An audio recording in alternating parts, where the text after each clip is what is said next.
Hello, my name is Jesse Labarski, and I appreciate you being here. I appreciate your office taking my call. It's much more accessible than the Federal Reserve and the White House. So you mentioned, I know you're very involved in the Financial Services Committee, and you talked about being involved in writing the Dodd-Frank laws.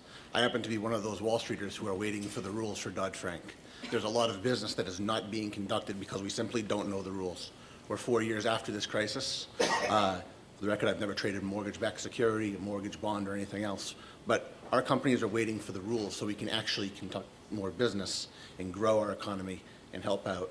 And I think I speak for many of us. So quickly on that, and second of all, I know it's a much broader topic to go into now. How do we, and I'm worried about trillion-dollar deficits, but I'm more worried about us being 2 decades behind Japan.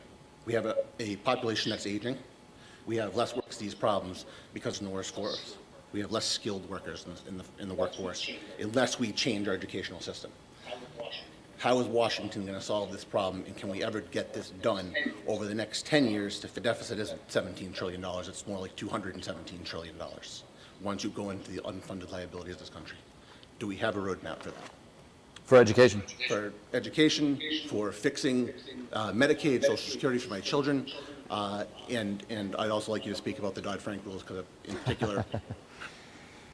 Okay, so on the unfunded liabilities, I've never heard a figure, even a quarter of that. The data I've looked at shows $17 trillion in debt. That's internal and external debt. Medicare unfunded liabilities is somewhere between $30 and $40 trillion. That's over 75 years. And Social Security unfunded liabilities are somewhere, depending on your math, somewhere between 10 and 20. So your number of 217, that's not to say it's not a big deal. The good news about the unfunded liabilities is that by reforming these programs, and of course this is the hard thing that we have to talk about, by reforming these programs, it's not like debt. We can bring that unfunded liability down by simply reforming those programs. And as I'll say it again, if we're going to reform them, we're going to do them in a fair and equitable way. And we've spent a lot of time on bending the medical cost curve and some other important things. Social Security is a little less complicated. So since we didn't talk much about Dodd-Frank, you had a question about it, but I didn't quite get the question.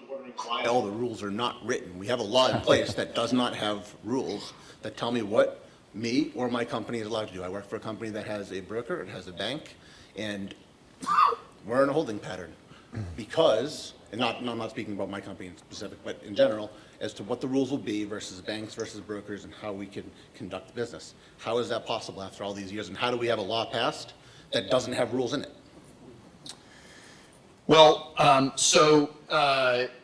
was a big bill because the disaster was a big disaster. The chain of disasters that brought us down in 2008 started with people selling garbage mortgages to families that couldn't afford them.